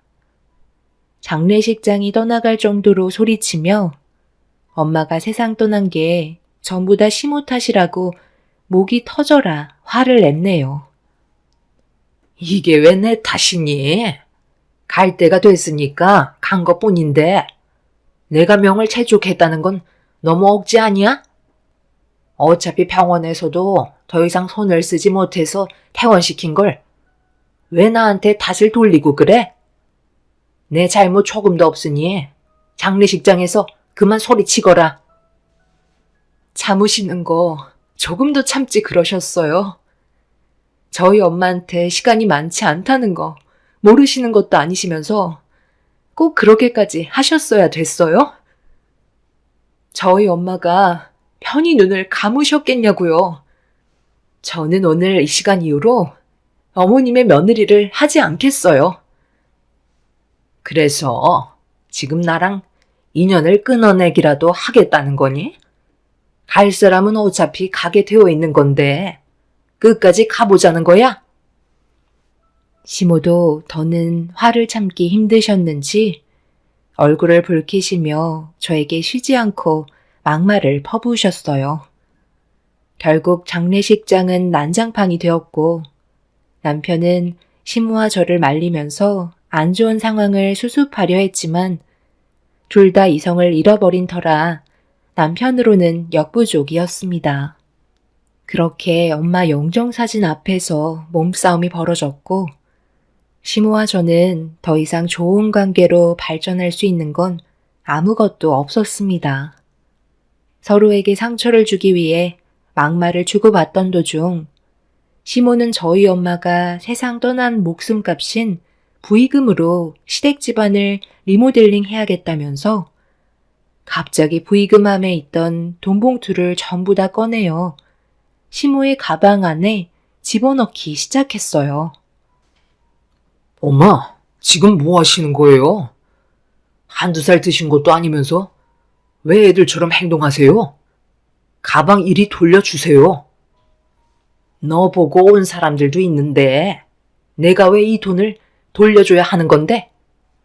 우리 집 하도 오래돼서 언제 한번 리모델링 하려 했었는데 이번 기회에 이 돈으로 싹 다 고쳐야 되겠다. 시애미가 부의금 알아서 쓰겠다는데 지금 나한테 대들려는 거니? 그럼 지금 어머님 모습이 정상적인 사람이 보이는 행동이라고 생각하세요? 마지막으로 기회를 드릴 테니 그만하시고 내려놓으세요. 그리고 조용히 돌아가시면 더 이상 아무 일도 만들지 않을게요. 하지만 더 나가신다면 저도 이제는 참지 못할 것 같아요. 끝까지 갈 테니까 그때 가서 후회하지 마시고 그만 부의금 내려놓으세요. 예, 너 정말 웃긴다. 그렇게 나온다고 내가 꼬리 내릴 줄 아니? 여기 있는 부의금 전부 다 털어서 오래된 집 좀 리모델링 하겠다는데 며느리가 그 정도는 해줄 수 있잖아? 어차피 너희 사부인 목숨값인데 좋은 데 쓰는 게 좋지 않겠어? 이렇게까진 안 하려 했는데 어머님은 끝까지 저를 실망시키시네요. 오늘 이 시간 이후 이 사람은 어머님과 인연 끊게 될 거예요. 저는 휴게실에서 5단으로 된 문서함을 시모 앞에 쏟아내었고 바닥으로 수많은 서류가 펼쳐지자 떨어진 서류를 남편이 확인한 순간 온몸을 부들부들 떨기 시작했어요. 시모는 경악을 하며 그 자리에서 벗어나기 위해 도망치려 하자 남편이 뒤쫓아가서 들고 있던 서류를 보여주면서 어떻게 된 거냐고 소리치자 시모는 남편 앞에 무릎을 꿇고 눈물을 흘리면서 용서를 구했어요. 하지만 그냥 넘어가기에는 너무 큰 사건이라 시모를 용서할 수는 없었습니다. 시모는 엄마의 몸이 좋지 않다는 걸 알게 된 이후부터 남편과 저 몰래 엄마에게 따로 접근하고 있었어요. 그리고 강제적으로 계속해서 엄마한테 생명보험에 가입하라며 시모가 알고 있는 보험사가 불법적으로 가입을 해줄 수 있다고 끊임없이 설득을 하고 있었습니다. 그런데 엄마가 시모의 조건을 계속해서 거절하자 화가 나셨는지 이해할 수 없는 행동들을 보이셨고 저희는 시모가 저희 엄마한테 왜 그렇게 못되게 행동하셨는지 알지 못해 속만 끓고 있던 거였어요. 시모는 자식들을 위해서라도 보험 가입을 해야 된다면서 엄마를 시도 때도 없이 괴롭히자 서둘러 입원을 하셨고 제가 옆을 지키고 있게 되자 쉽게 접근하지 못한 시모는 속만 끓고 있게 된 거였네요. 바닥에 떨어져 있던 수많은 보험 서류들과 그리고 그 사이에 녹음기 하나도 그때의 상황을 생생하게 알려주는 충격적인 대화 내용이 담겨 있었습니다. 시모는 엄마에게 온갖 막말을 퍼부으셨었죠. 그래서 지금 보험 가입을 안 하겠다는 거예요? 그래도 어느 정도는 머리가 있을 줄 알았는데 완전 앞뒤가 꽉 막힌 사람이네. 내가 알고 있는 보험사 직원이 생명보험 지급받을 수 있게 조작해서 가입시켜줄 수 있다고 하는데 그걸 왜 마다하시는 거예요? 제가 눈을 감고 생명보험금이 들어온다 한들 나중에는 모든 게 밝혀질 텐데 그렇게 되면 제 딸과 사위가 곤란해질 거 아니에요. 그리고 제 입장이 뭐가 되겠어요? 세상 떠나서까지 욕보이고 싶지 않네요. 생명보험금 없어도 지금 애들 잘 지내고 있습니다. 그래서 끝까지 보험 가입을 하지 않겠다? 그럼 내가 앞으로 며느리한테 어떻게 할 것 같아요? 시집살이가 뭔지 보여줘야 가입하시겠어요? 사돈은 세상 떠나면 그만이지만 남아있는 며느리는 저에게 온갖 시련을 다 겪어야 하는데 편히 눈 감으실 수 있겠어요? 좋게 웃으면서 서류 넘겨드릴 때 사인하세요. 괜히 제 입에서 막말 나오면 저도 불편하고 사돈도 많이 불편하지 않겠어요? 목숨값으로 우리 가족들 잘 먹고 잘 살겠다는데 그만 고집 부리고 사인하세요. 10장을 주던 100장을 주던 원하시는 대로 해드릴 수 없으니 이제 그만 찾아오셨으면 좋겠네요. 당장 나가주세요. 시모와 엄마가 나눈 대화는 저와 남편에게 너무 큰 충격을 안겨주었고, 시모는 화가 머리끝까지 올라온 남편에게 변명을 늘어놓기 시작했어요. 하지만 이미 시모의 잘못된 행동은 주워 담을 수 없었습니다. 거기에 또 하나 알게 된 사실은 시모가 엄마처럼 몸이 좋지 않은 사람들에게 똑같이 접근해서 보험사 직원과 함께 보험금을 뒤에서 챙기고 있었다는 걸 엄마와 대화를 나누면서 걱정하지 않아도 된다며 지금까지 그렇게 해왔다고 시모의 범행을 전부 다 밝히고 있었습니다. 그래서 지금 어쩌려고? 경찰에 신고라도 하게? 나는 다 너희들을 위해 계획한 거밖에 없었다고. 왜 내 말을 못 믿는 거야? 내가 이렇게까지 용서를 구한 건 앞으로 잘 살아보자는 의미에서 그런 거지. 세상 떠난 사돈에게 보험가입 시키려고 접근한 점에 대해 용서를 구한 게 아니라는 거야. 살짝만 조작하면 꽤 큰 돈이 들어오는데 그걸 마다할 이유가 없잖아. 한두 번 해본 것도 아니고 지금까지 걸리지 않고 잘 살아왔는데 그게 뭐가 두렵다는 건지 내 속을 얼마나 많이 뒤집었는지 아니? 그래서 지금 엄마의 행동이 합당하다는 거예요? 잘못됐다는 걸 알면서도 걸리지 않았으니까 계속해서 몰래 해왔다는 거잖아요. 그런데 이제 어쩌죠? 제가 전부 다 알아버렸고 자식 입장에서 엄마를 안 좋은 길로 계속 걸어가게 하는 건 용납할 수가 없겠어요. 그래서 지금 나를 콩밥이라도 먹이기라도 하겠다는 거야? 아들, 엄마가 이 나이에 교도소에 들어갔으면 좋겠어? 잘못을 하셨으면 당연히 그에 따른 처벌을 받으셔야죠. 어머님이 하신 행동들이 잘 된 건 아니잖아요?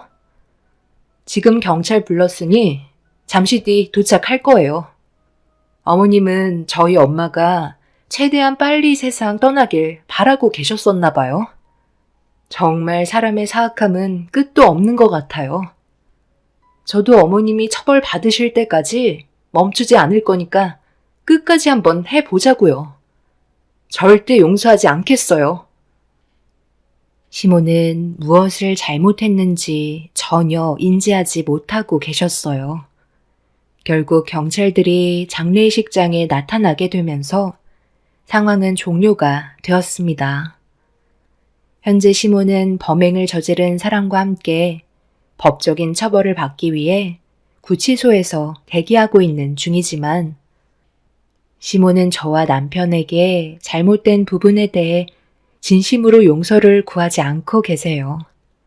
남편은 차라리 잘 됐다면서 두 번 다시 얼굴 보고 싶지도 않고 시모가 세상을 떠나도 장례식장에 나타나지 않을 거라며 인연을 끊겠다고 확실하게 마음을 먹은 것 같습니다. 사람이 이렇게까지 악할 거라곤 상상조차 하지 못했는데 눈앞에 현실로 펼쳐지니 너무 큰 충격을 받았죠. 엄마가 시모 때문에 그동안 얼마나 마음고생이 심하셨으면 마지막 가시는 길에 녹음 기록과 증거 서류들을 남기고 가셨을지 생각하면 최대한 무거운 처벌을 받았으면 좋겠어요. 앞으로 남편과 함께 살아가는 동안 시모가 법적인 처벌을 받고 다시 사회로 복귀한다 해도 절대 얼굴 뵐 일은 없을 것 같네요. 평생 혼자 사시다 보면 언젠가 뼈저리게 느끼게 되는 일이 분명 찾아오겠죠. 앞으로 평생 땅을 치며 살아가셨으면 좋겠어요. 제 사연을 들어주신 여러분들 오늘 하루 힘내시고 언제나 좋은 일들만 가득하시길 바랍니다. 감사합니다.